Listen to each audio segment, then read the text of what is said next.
इस रिएक्शन में हमारे पास में जो रिएक्टेंट है वो है डाई सब्स्टिट्यूटेड pyridine।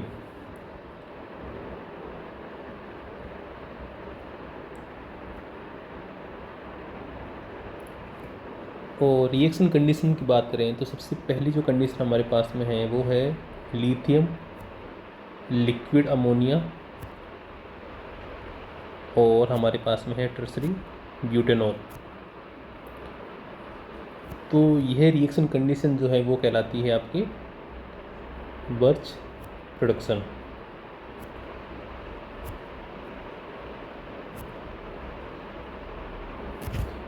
तो यदि हम बात करें बर्च रिडक्शन की, तो इसमें हमारे पास में मेटल की फॉर्म में लिथियम अथवा सोडियम होती है। इसको हम डिजोल्व करते हैं लिक्विड अमोनिया में, तो हमें इलेक्ट्राइड सोल्ट प्राप्त होते हैं।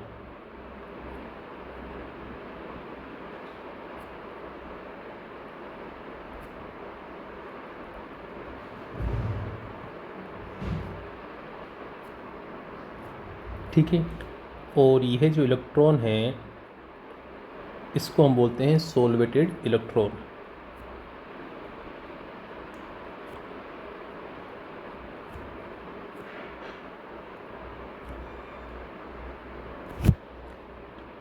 इसी इलेक्ट्रॉन की सहायता से जो हमारे पास में एरोमेटिक कंपाउंड है, फॉर एग्जांपल यदि बेंजीन की रिएक्शन हम इस रिएक्शन कंडीशन में यदि करवाते हैं, यानी बेंजीन का बर्च रिडक्शन यदि करवाते हैं, तो हमें 1,4-साइक्लोहेक्साडाइईन प्राप्त होता है। ठीक है, सेकेंड रिएक्शन कंडीशन इसमें दे रखी है हाइड्रोनियम आयन, और थर्ड इसमें जो रिएक्शन कंडीशन है वो है KOH, और हमारे पास सोलवेंट इसमें ले रखा है मिथेनॉल। तो शुरुआत हम सबसे पहले करेंगे बर्च रिडक्शन से। तो जो फर्स्ट स्टेप है हमारा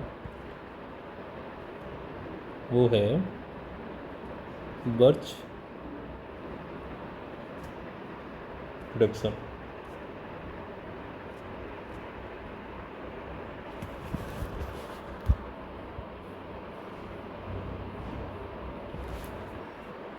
तो जब हम pyridine की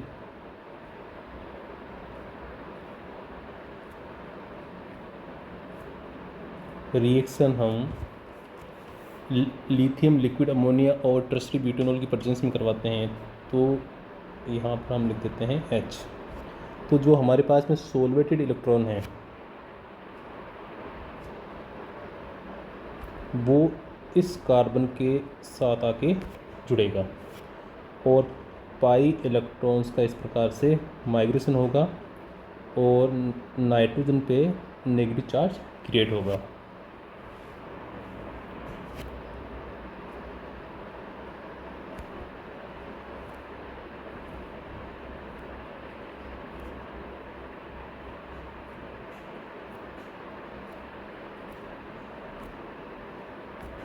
यहाँ पर कार्बन फ्री रेडिकल बन गया। अब जो हमारे पास में सोलवेंट हमने ले रखा है टर्सरी ब्यूटेनॉल, तो यहाँ इसको मैं सिंपली ROH से डिनोट कर रहा हूँ। तो इस नेगेटिवली चार्ज नाइट्रोजन का क्या हो जाएगा, प्रोटोनेशन।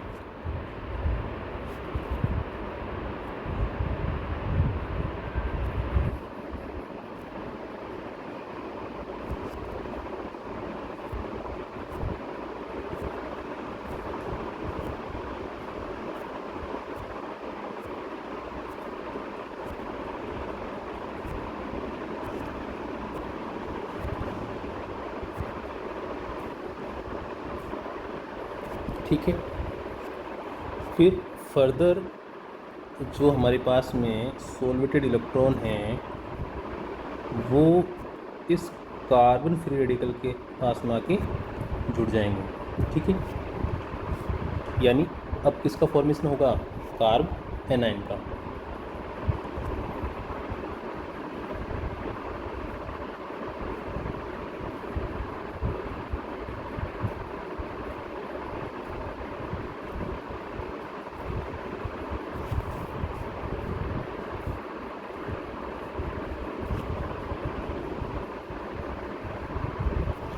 अब इसका हम पुनः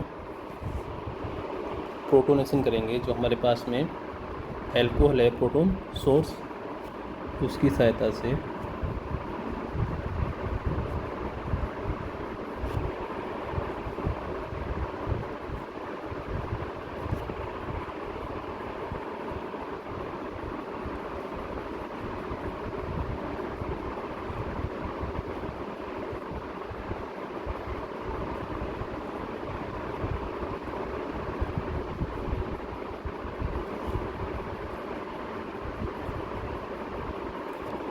तो पिरिडीन का जब हमने बर्च रिडक्शन करवाया तो फाइनली हमें 1,4 डाईहाइड्रो पिरिडीन प्राप्त हुआ। ठीक है,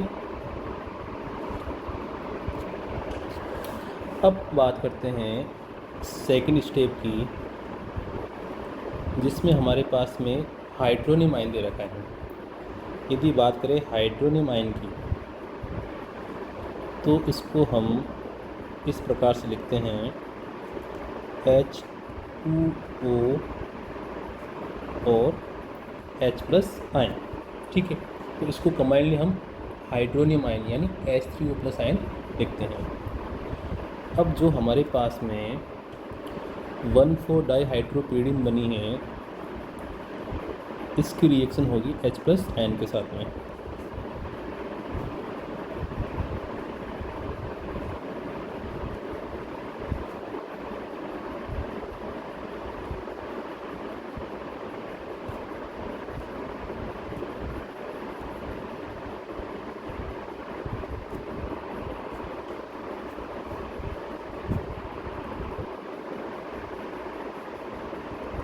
तो यह एज एनेमाइन रिएक्शन करेगा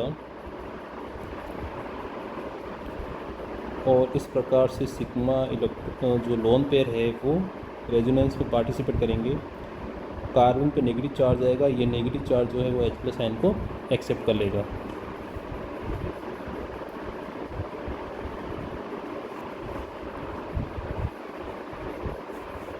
तो फर्स्ट स्टेप प्रोटोनेशन।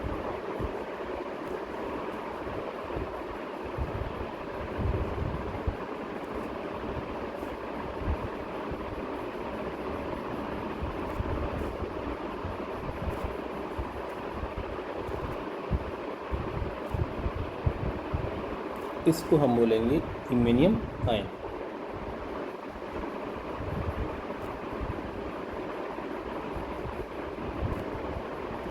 अब नेक्स्ट स्टेप में क्या होगा, जो हमारे पास में वाटर का मॉलिक्यूल है वो इस इमेनियम आयन के कार्बन पे जाके यूँ अटैक करेगा और पाई इलेक्ट्रॉन की शिफ्टिंग कहाँ हो जाएगी, नाइट्रोजन पे।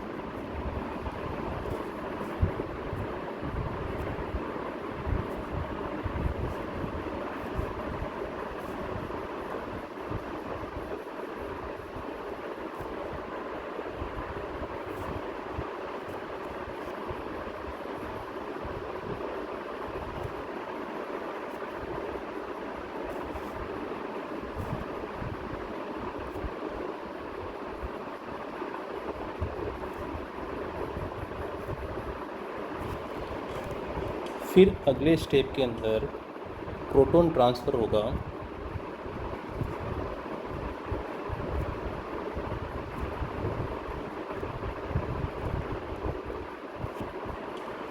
इस प्रकार से H+ की फॉर्म में जाएगा और इस H+ आयन को यह नाइट्रोजन जो है वो एक्सेप्ट कर लेगा।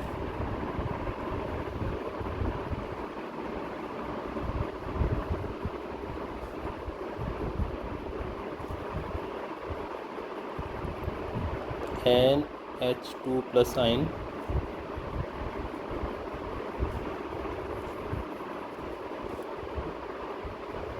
और यहाँ बना O और ये H।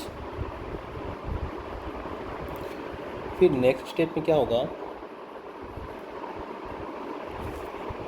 नेक्स्ट स्टेप में हमें रिंग ओपनिंग देखने को मिलेगी।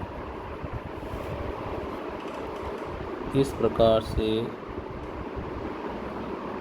यहाँ पर ये रिंग ओपनिंग हो जाएगी।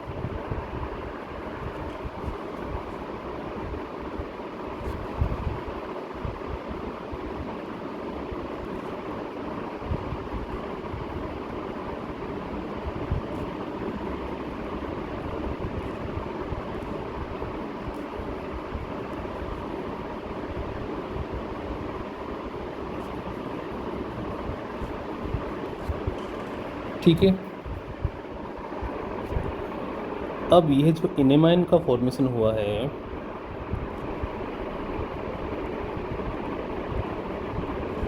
इस एनेमाइन की रिएक्शन होगी H प्लस आयन के साथ में, यानी पुनः हमें प्रोटोनेशन देखने को मिलेगा।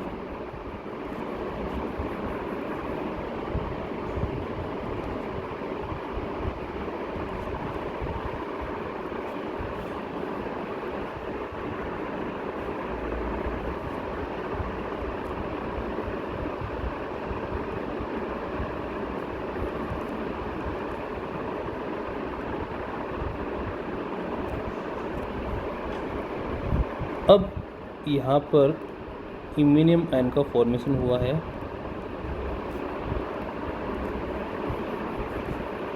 अब इस इम्यूनियम आयन के कार्बन पे अटैक करेगा वाटर का मॉलिक्यूल।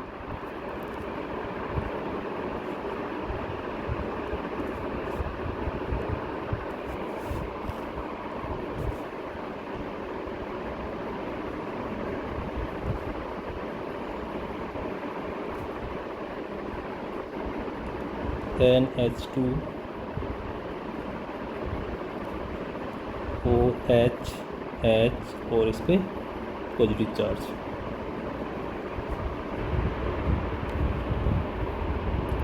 फिर नेक्स्ट स्टेप में क्या होगा,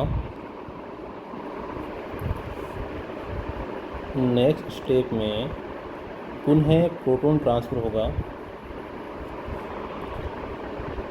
यह जो H है वो H प्लस की फॉर्म में निकलेगा और इस H प्लस को ये NH2 एक्सेप्ट कर लेगा।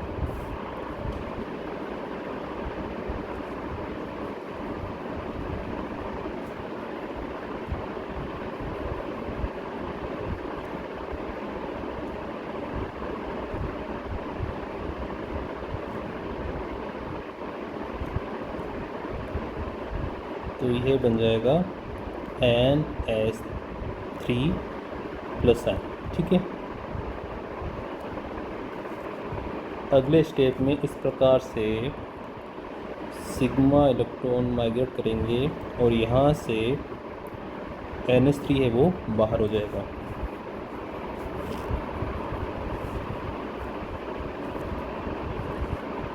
तो हमारे पास में डाई कीटोन प्राप्त होगा।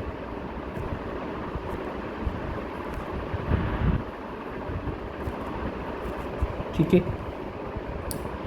अब जो थर्ड इसमें रिएक्शन कंडीशन दे रखी है जिसमें हमारे पास में KOH और मिथेनॉल है, तो जो थर्ड स्टेप है या थर्ड रिएक्शन कंडीशन है वो है इंट्रामोलिकुलर एल्डोल रिएक्शन।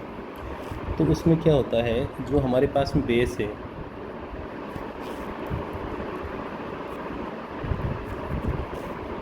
वो इस H प्लस आयन को एक्सेप्ट करेगा और इस प्रकार से इनोलेट का फॉर्मेशन होगा। यानी ये जो स्टेप है वो है इंट्रा मोलिक्यूलर एल्डोल रिएक्शन। ठीक है,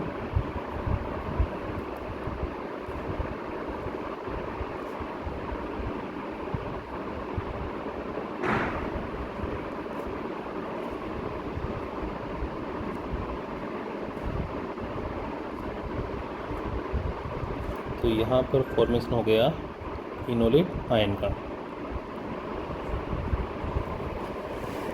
फिर क्या होगा, ये इनोलेट आयन इस प्रकार से जो दूसरा कार्बन समूह है उसके कार्बन पे अटैक करेगा।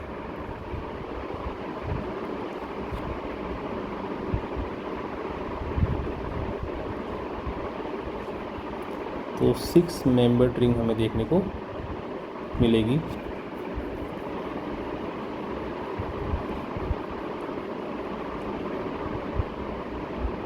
अब O पे जो नेगेटिव चार्ज आएगा इसका हम कर देंगे प्रोटोनेशन। तो O पे नेगेटिव चार्ज आ गया, इसका प्रोटोनेशन कर देंगे तो OH ग्रुप बन जाएगा। फिर लास्ट स्टेप में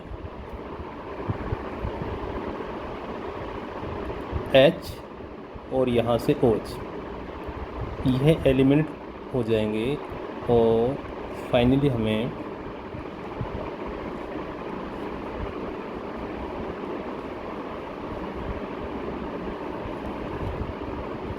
यह प्रोडक्ट प्राप्त हो जाएगा। ठीक है, तो जो ऑप्शन है इनमें से जो सेकंड ऑप्शन है वो राइट है।